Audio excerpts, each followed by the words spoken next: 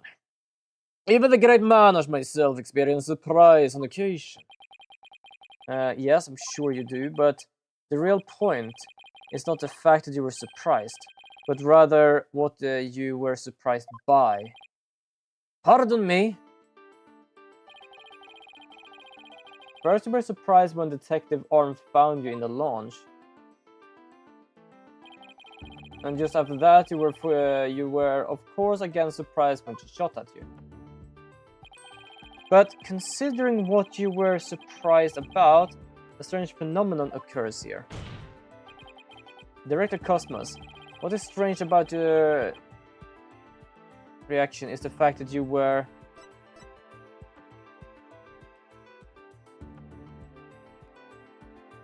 more surprised when Arm came in. Sure, you were surprised when the Detective Arm shot at you. But the surprise you felt when she found you in the launch was much greater.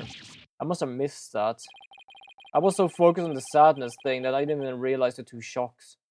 The fact that you were more surprised by simply being found than being shot at suggests to me you were conflicted about whatever it was you were doing there. The enemies acquired a new weapon. Commence operation hide under your desk. I kind of would hope him to actually hide rather than just spin, because we have seen way too much spin now. I need to see something else. I need to see something else. Please tell me I finally sunk his battleship. Almost. Boss, I'm getting less Discord now. He really is hiding something about that launchpad door. And whatever he's hiding is most likely has to do something with the killer's escape. I wonder what it could be. If he was doing something suspicious around that door, maybe we can spot some changes between before he came into the room and after. Detective Fulbright gave us a photo taken after the scene. After the crime scene. Let's run a comparison. Let's see. This is the footage of the door before Director Cosmos arrived. And this is how the door looked after the director entered the launch. Hey, look at that. There is a change. Wait, there is? Wait, hold on. Fuck, I missed. Nope. How did I... Nope, can I... Yeah, actually. The control panel to the left is horizontal, but on here it's vertical. Kind of thought it was that because that's the only thing you can see a change on, but a bit uncertain because it still looked like it had glass on. Director Cosmos. What is it? What have you two been up to over there? Finding the answer to what you were doing when Detective Armin found you, that's what. And that answer lies clearly in this footage. All we have to do is compare it to the photo that was taken during the investigation. Don't be ridiculous. If you really have an answer, you'd have pointed out already. He's asking for it. This is what changed. Yep. Boom. The answer is this knob. Yes, we're talking about knob here. That's... Your Honor, please take a look at this footage. Let's see. Take a look at the knob next to the launchpad door. As you can see, it's horizontal. Yes, it is. Is it? However, when we investigated the scene of the crime yesterday, the knob was vertical. And what does that mean? It means that sometime between before the director arrived and after, someone turned his knob. Why did you turn the knob? After the scene was discovered, you were the only one who could have turned the knob. Why are we talking so much about knobs? Come on then now, Director Cosmos. Let's hear what you have to say. What were you trying to do by turning that knob by the door? Fine, I'll admit. You're right, I did turn that knob. That knob's safety lock means to keep the launch pad in one place. I was afraid there would be more explosions, so I wanted to move the launch pad away. You wanted to... what? Hey, didn't Ponko tell us something about how they prepared for launch? She said that once the launch pad fully is assembled, it's moved to the launch site.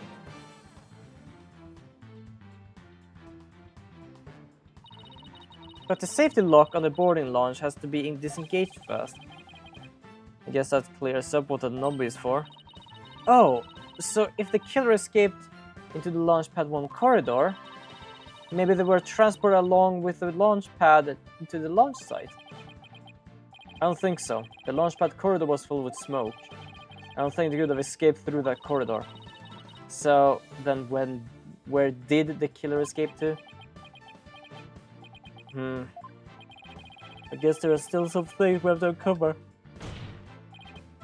Director Cosmos, I request that you tell us about moving the launch pad in more detail. Fine, but listen carefully, for I am about to give history-making testimony. Yeah? You can go on, because I think you've tried to do that this whole goddamn stream, and I've not been able to do that. I had no choice but to disengage the safety lock. I feared that there might be more explosions, so I had to cut the launch pad loose. Surely the only escape the killer had was through the launch pad 1. But that area was a sea of smoke. Confound it. Where on earth could they have gone? The director seemed to have driven into a corner now. I tell he's having a hard time hiding his true feelings. Just one final push then. His attempts to conceal the truth shouldn't be all that hard for us to break through. If we can keep it calmly, I'm sure we'll cross the finish line. Okay, I had no choice but to disengage the safety lock. And were you happy about that? Hold on, let me just check this just in case. Why were you happy about that? I had no choice but to disengage the safety lock. Make it sound like you were reluctant to do so, and yet, when you did, you felt some joy, as if you were very pleased with yourself. How did you do it? How do you know everything? As if you were there. Pretty impressive, isn't it? This is the power of analytical psychology. So, care to explain why you felt joy when you disengaged the safety lock? When I think back on the facts we've discovered so far, I have to believe that you were trying to fulfill some hidden agenda. He has been spinning this whole stream. We have found so much shit on this guy. He's just been spinning and spinning and spinning all over again. How do you know that about that too? Because I'm more or less a pro at guessing. But you have no proof I had a hidden agenda. And even if I did, I would never ever tell you. So there. I know they say people regress when they grow older, but you, sir, do take care. And how could you doubt a man with such great intensity, intelligence, and integrity? Silence.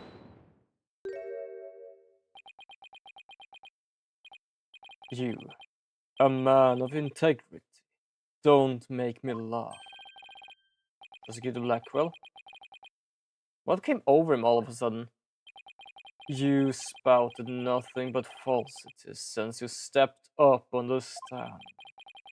You're not the kind of man that will be glorified in the annals of history. Not for greatness, anyway. Unless you consider greatest bare-faced liar an honor. Liar? Yeah, his words bite harder than his blade. You moved Launchpad 1 after the explosions. My, how naive you are. You failed to realize how you even the facts themselves has betrayed you.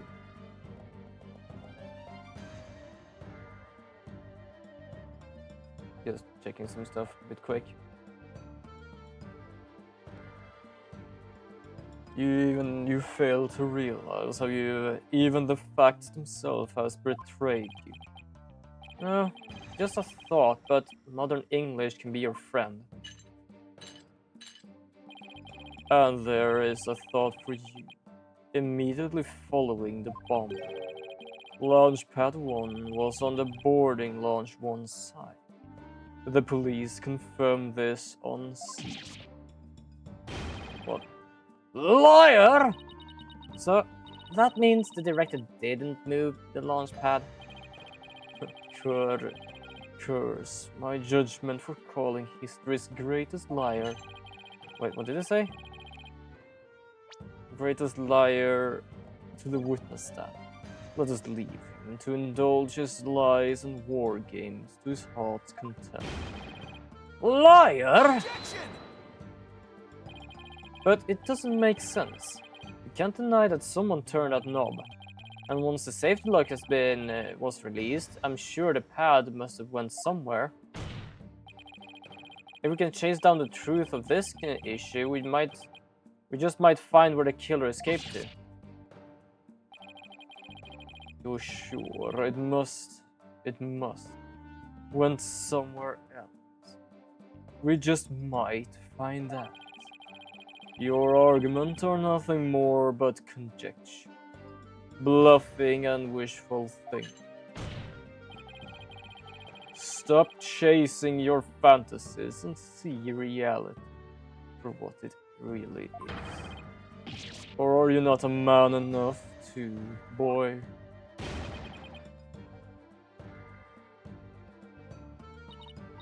Huh? Talk about hitting below the belt. Young'uns these days. I don't understand it. I'm sure Director Cosmos must have moved the launch pad. The knob was definitely turned after it came to launch. But the launch pad is right where it's supposed to be.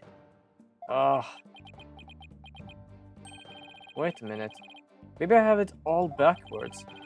What if the director turned the knob not to move the launch pad away, but to bring it back to where it was supposed to be? What are you bluffing? What if the launch pad was at the launch site before the incident? And then after the incident, Director Cosmos moved it back to its usual spot. All he had to do was to turn the knob to call the launch pad back. And it would be right where the police found it. Wouldn't really work because everything happened in the launch. You made him sigh like Mrs. Starbuck. Was what I said really that off base? It pains me to have to explain how wrong your own logic is to you. However, our great liar turned the knob only after he discovered the crimes. Indeed, the pad existed beyond the launch, when our astro wonders made their escape. And that fact that has been recorded for prosperity on filmless film. Alright. So, reiterate. Stop chasing your fantasies and see reality for what it really is, boy. Get a grip, Mr. Wright, and focus. We know the launchpad must have moved. Our deductions and the actual facts of the case are in direct contradiction to each other. Well, maybe the two astronauts never actually boarded a rocket. This footage could be fake, taken with body doubles after incident or something. On second thought, that's too far-fetched even for me. Never actually boarded this rocket. Hey, wait a minute. Maybe, just maybe. Prosecutor Blackwell, what if I told you that the two astronauts never set foot inside the launch pad area, but instead went into another place? And what if when the director moved the launch pad one back, it was not from the launch site, Grab from another place. What would you say then? Cut the existential bull or I'll cut you. Mr. Wright, you will explain yourself at once. No, I'm right. It was all the other way around from the beginning. Very well, Your Honor. Let me explain. Director Cosmo's reason for moving the launch pad was to switch it with another place. This other launch pad. Because it was remade to a museum, but it still looks like a launch pad. Because he wanted to switch it with some other place. I'm sorry, but did you say switch it? But how could you possibly have switched the launch pad with? Oh, you'd be surprised, Your Honor. All it takes is a little thinking outside the box and the answer becomes clear as day. This is what switched with the Launchpad 1. The Space Museum, which is also a launch pad. Launchpad 1 was switched with the Space Museum. In the past, the Space Museum used to be Launchpad 2. It has all the same features as Launchpad 1, and you can even move to the launchpads. You can even move, and can even be moved to the launch site. Meaning the Space Museum and Launchpad 1 can also be switched with each other. You don't mean... The rocket the Amstrad boarded was not the one in Launchpad 1. It was the one in the Space Museum. What? Even that got to prosecute Blackwell a bit. I guess because it's not too far-fetched. It kind of works. And yet, it's the only explanation that accounts for every riddle and inconsistency. This is how the Space Center was just before the incident. I see Launchpad 1 and the Space Museum have already switched places. That's right.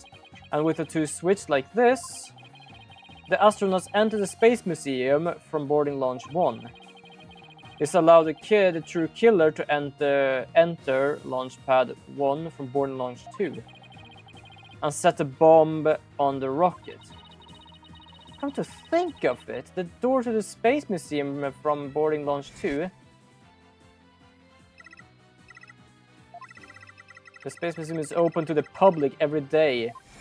Oh, yikes. That does explain how they managed to get the bomb to the spaceship. Because it was open to the public. Exactly. Anyone could pass through the door to the Space Museum. There's no fingerprint recognition system on that door.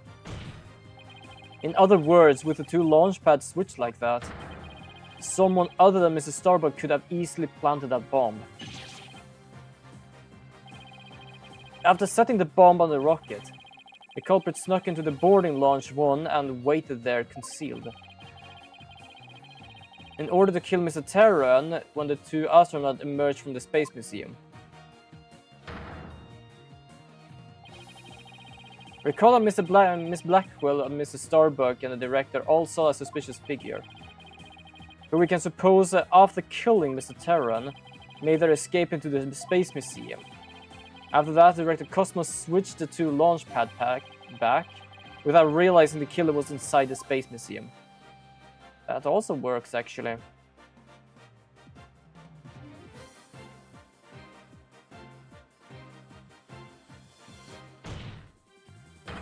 The killer then left the Space Museum and made a clean getaway. Right done. I see you know how to handle a sword and handle it well. Perhaps I should call you Sword Master Buff. I'm a seasoned warrior who can cut down many prosecutors. Silence. But unless you can prove your theory, it's no better than a rusty sword. But that's right! You have no proof I switched the launch pads. Somebody needs better get anger management, Counselor. If the launchpad really were switched, there might be a record of it somewhere. At this point, Launchpad 1 and the Space Museum were switched with each other. So the corridor beyond the point should be the one that belongs to the Space Museum. Oh, wait, hold on. I just saw something. Hold on, hold on, hold on, hold on, hold on, hold on. Let's go and check this thing again. Yeah.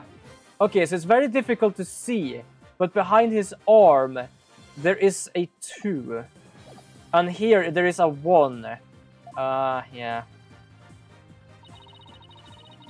Do you see anything different when we compare the security footage? Huh? Am I connecting again to chat? Is something going on with the chat? Is everything okay, chat? Everything seems to be fine. I don't think I've had like any messages.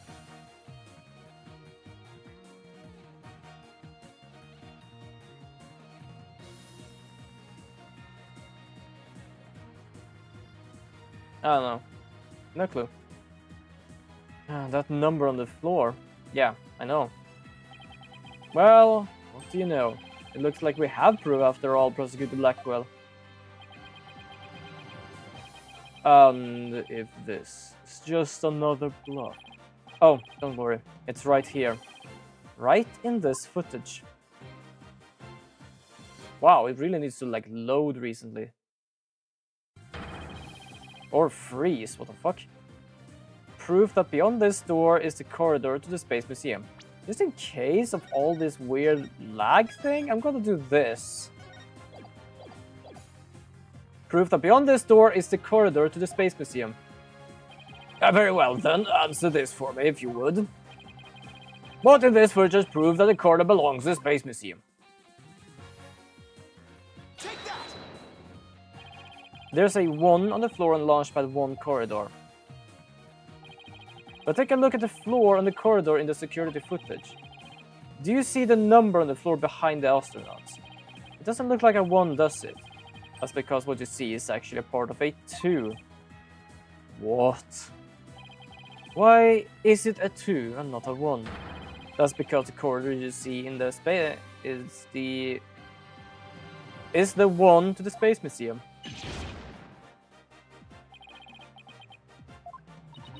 And so that means the corridor in this footage was not filled with smoke. That's right. That's right. Because explosion didn't occur in the Space Museum. Explosion occurred in Launchpad 1 on the side opposite to the Space Museum. And now that we know that the 2 astronauts escaped from the Space Museum, the mystery from the previous trial of how they got down the ladder is cleared up. Mr. Terran carrying Mrs. Starbuck simply took the elevator from the upper level down to the middle level. Just incredible! The 2 launch pads were actually switched. But you'd think someone would notice an event of this magnitude. Everyone was down in the basement shelter when the launch pads were swapped. There's no way no one could have known what was happening on the surface.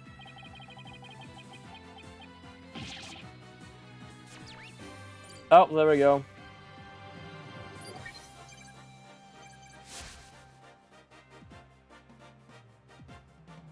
I'm interested to know that they didn't realize they were in the museum.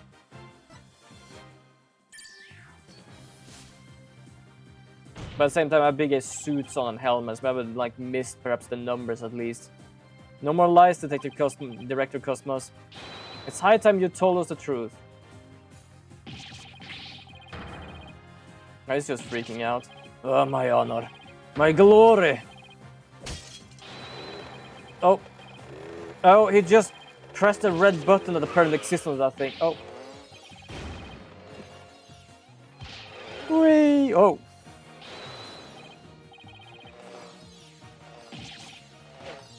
Oh, Jesus. Oh. We have an SKPD. Is gone.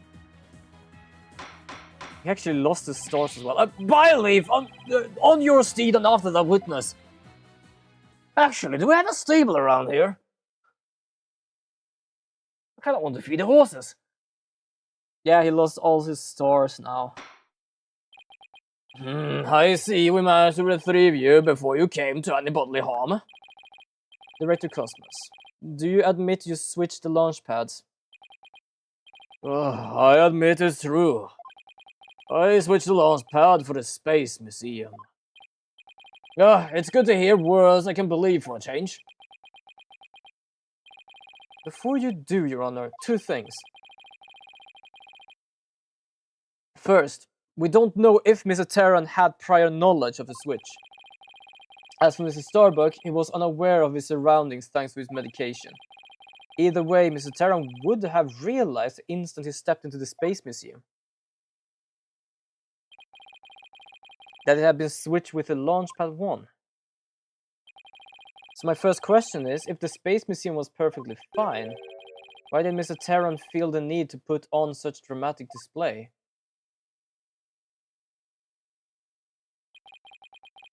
As for my second question,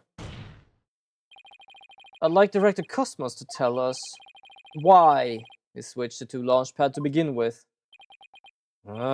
Please, I can't. I exercised my right to remain silent. I will say my hands were tied. I was only doing what I could to keep my men from getting caught in the blast. The director is terrified. It must have been one heck of a reason for not wanting Deacon to explain why. Probably not a good time to try to pry it out of him, huh? Excuse me, but would you mind if I picked up my stars? Without my badge of rank? Nothing. I don't see why not. I leave. Help the director at 3 stars.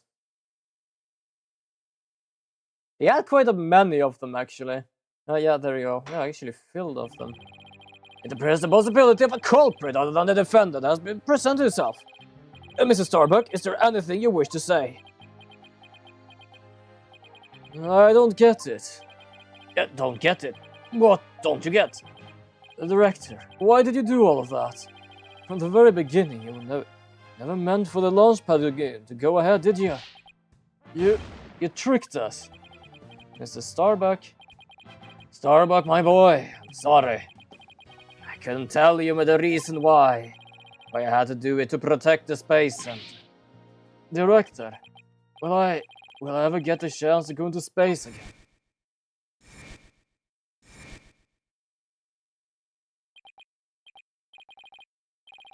Yes, of course.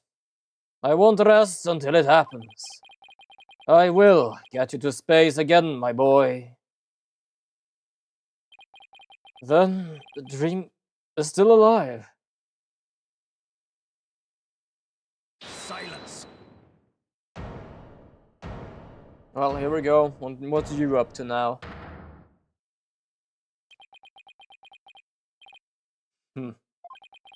You're not going into space, Starbuck, but prison.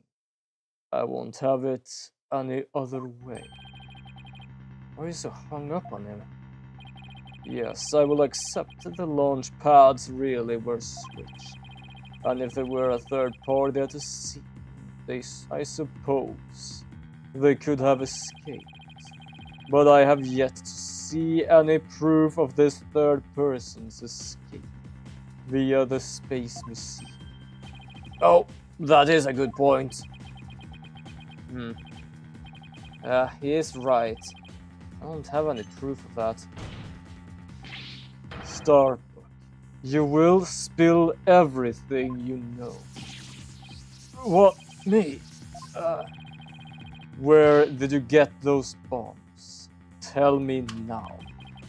If you don't, my blade shall feast on your blood. I am going. I want to die in space. I have to do something. Solomon Starbuck, prepare yourself.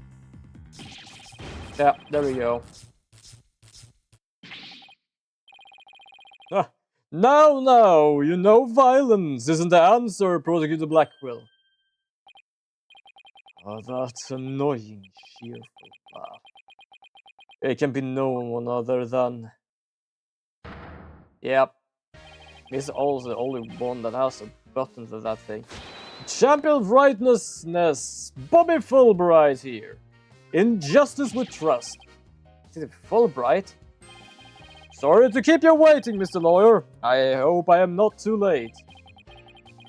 I don't believe we had an appointment. I tried to hurry, but I ended up helping a little old lady across the street. And then I had to break up a cat fight. I'll tell you, just as sure is a full-time job. Was it a fight between cats or... why are you here again? Because the defendant isn't the culprit, and I came to make sure that justice is served. Huh? I don't have any idea what you're talking about. Fulbright. I always thought you were a bit touched in the head. But you have finally succumbed. Nope. But it looks like you have succumbed to this phantom of yours.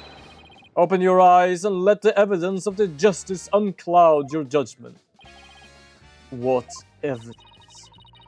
Come to think of it, he did say something about finding us some evidence. Yeah, because he did say that Blackwell was looking for a phantom about something, and he is a bit rather relentless about this guy. I didn't think he was serious, though. So, what is it, detective? There's so many director, detective, I miss which one I'm talking about. Is this something that will prove Mrs. Starbuck's innocence? It is, indeed! Have a look at this! Oh, what is this? A lighter? That's right. A lighter thought to have been used by the culprit, no less.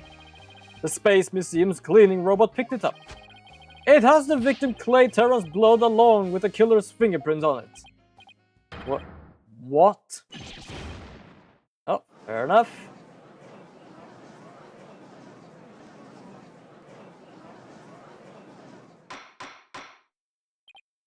Order, everyone, order! Detective Fulbright, can I assume that the fingerprint doesn't belong to the defendant? You bet! Mrs. Starbuck is totally innocent. This is it. This is just what I need. Your Honor, this is decisive evidence that supports the defense's earlier claim. Explain yourself, Mr. Wright. With pleasure, Your Honor. Recall there was a light where this lighter was found. Based on that, we can extrapolate that after killer murdered Terran, they escaped with a lighter in hand into the Space Museum, where they dropped it. The switching of the two launch pads occurred. Then finally the killer left through the boarding launch too and made their escape. Meanwhile, Mrs. Starbuck was found in boarding launch 1 after the murder. A fact the director Cosmos has testified to, therefore, Mrs. Starbuck couldn't have possibly been the one to drop the lighter there. But the defendant had free reign of the area until Director Cosmos appeared. Could he not have dropped the lighter in the Space Museum during that span of time? You'd like that to be true, wouldn't you? But Director Cosmos testified that right after he saw the mysterious figure with a lighter, he went into the launch and found the unconscious Mrs. Starbuck. In other words, Mrs. Starbuck wouldn't have the time to double back to the museum. No, Prosecutor Blackwell, this lighter could only have been dropped by the real killer. Most importantly, Mrs. Starbuck's fingerprints were nowhere to be found on this lighter. I think you understand what that means, don't you? This piece of evidence unequivocally proves that Mr. Starbuck wasn't the culprit. This does indeed appear to be decisive evidence that proves decisive. I'm gonna say decisive. That proves the defendant's claims. As for the remote switch that was found in Mrs. Starbuck's pocket, we can assume it was planted by the killer on the unconscious Mrs. Starbuck. No. There must be some mistake.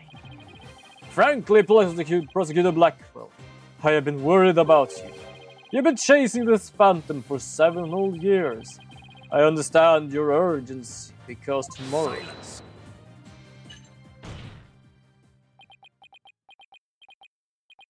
Fool, right.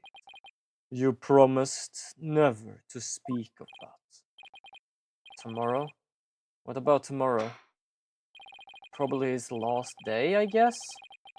Or something similar? I don't know.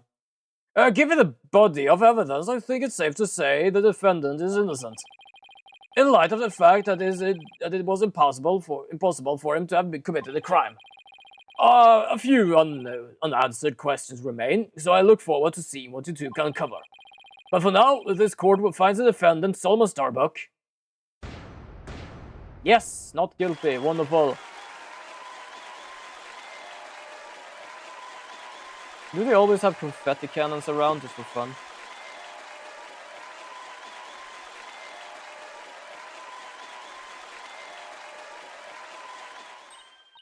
Yes, we did it, Mr. Wright.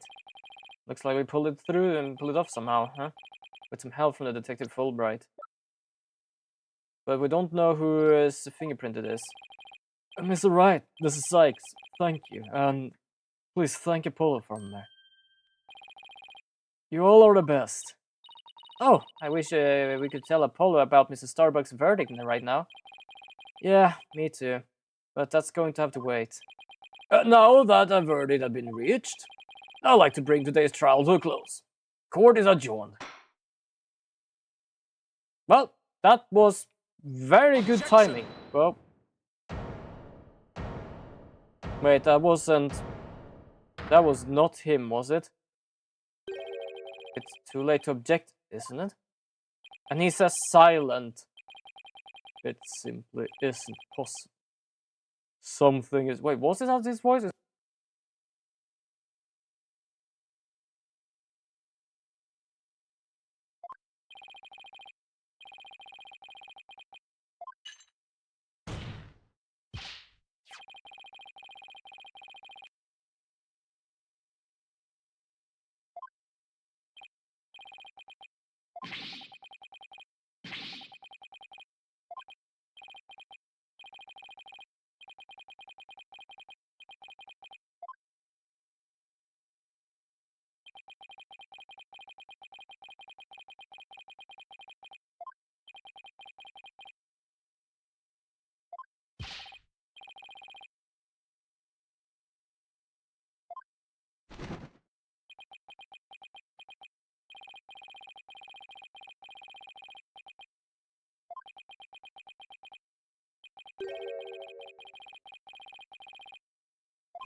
Turn off. Oh, there we go. I don't know how long that had been off, but apparently my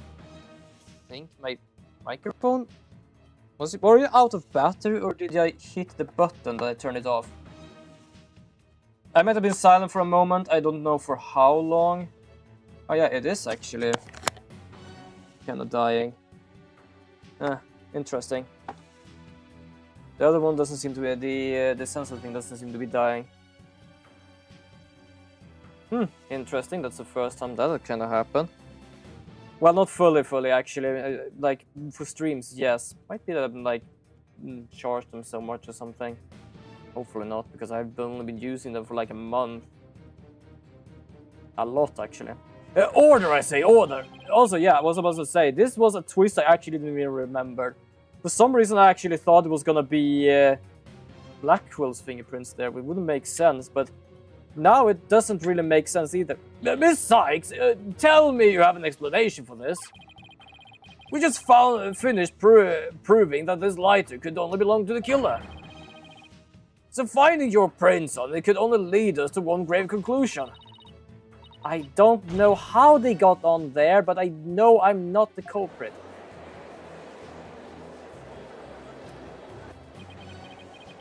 This can't be happening. Built up our argument piece by piece. I don't think any of our reasoning was faulty. So how could it have led to this? What have I done? Please forgive me, I am sorry. Yeah, order, everyone, order! Detective Fulbright, stop your crying! What in the world is happening here? It's like the world has gone mad. Yeah, order, everyone! I will have order! Damn, this is a twist and a half that I completely forgot about. Like, I know about Athena's past and like why she's like panicking and stuff like that, but I completely forgot about this part. Yeah, confusion spiraled into utter chaos. After all we fought for, the truth had turned the cruelty on us to accuse Athena of the crime. Somewhere, somehow, everything we had gone terribly wrong. We had come over the edge of reason and just the jaws of a twisted darkness.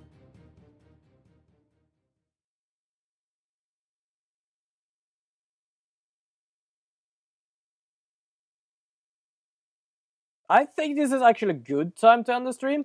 I did say I was gonna do longer, but that was before I realized that this was actually the end of the trial. And we just managed to finish this kind of good.